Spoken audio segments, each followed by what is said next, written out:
बिस्मिल्लाहिर्रहमानिर्रहीम। अस्सलाम वालेकुम। एक और वीडियो के साथ आपकी खिदमत में हाजिर हैं। आप देख रहे हैं SA स्पोर्ट्स। तफसीलात के मुताबिक PSL 6 के तीसरे मैच में इस्लामाबाद यूनाइटेड ने मुल्तान सुल्तान की जानिब से दिए जाने वाले 151 रन का हदफ 7 विकेटों के नुकसान पर हासिल कर लिया। मोहम्मद रिजवान की 71 रन की इनिंग भी टीम को कामयाबी ना दिलवा सकी, लेकिन रिजवान के 71 रन ने बाकी टीम के लिए खतरे की घंटी बजा दी।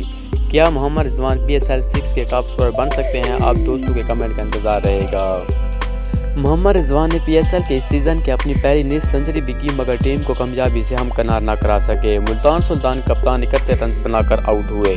अब हम आपको बताते हैं कि PCB ने अपने ही बनाए हुए कानून की कैसे धज्जियां उड़ाई। मगर वीडियो को स्टार्ट करने से पहले आपसे छोटी सी गुजारिश है, वीडियो को लाइक कर दें, चैनल को सब्सक्राइब करने के साथ साथ बेल आइकन प्रेस कर दें ताकि नई आने वाले वीडियो का नोटिफिकेशन आपको टाइम पर मिलता रहे। पेशावर ज़ालिमी की जानिब से इवेंट के बाइकआउट की धमकी पर PCB U-टर्न लेने पर मजबूर हो गया। PCB ने अपने ही बनाए हुए कानून की धज्जियां उड़ा दी। वहाब रियाज और डैरन समी के बायो बबल से बाहर मौजूद टीम ओनर से मुलाकात और गले लगने पर 3 दिन के लिए आइसोलेशन में भेज दिया गया था। ताहम आज कराची के होटल में बड़ा ड्रामा देखने को आया, जब लाहौर कलंदर्स की टीम आधे घंटे से ज़्यादा बस में बैठी रही और पेशावर ज़ालिमी का स्क्वाड ना पहुंचा। ज़राए के मुताबिक पेशावर ज़ालिमी के स्क्वाड ने कप्तान वहाब रियाज और कोच डैरन समी के बगैर जाने से इनकार कर दिया था और PCB हुकाम की जानिब से उन्हें मनाने की तमाम कोशिशें नाकाम हो गईं।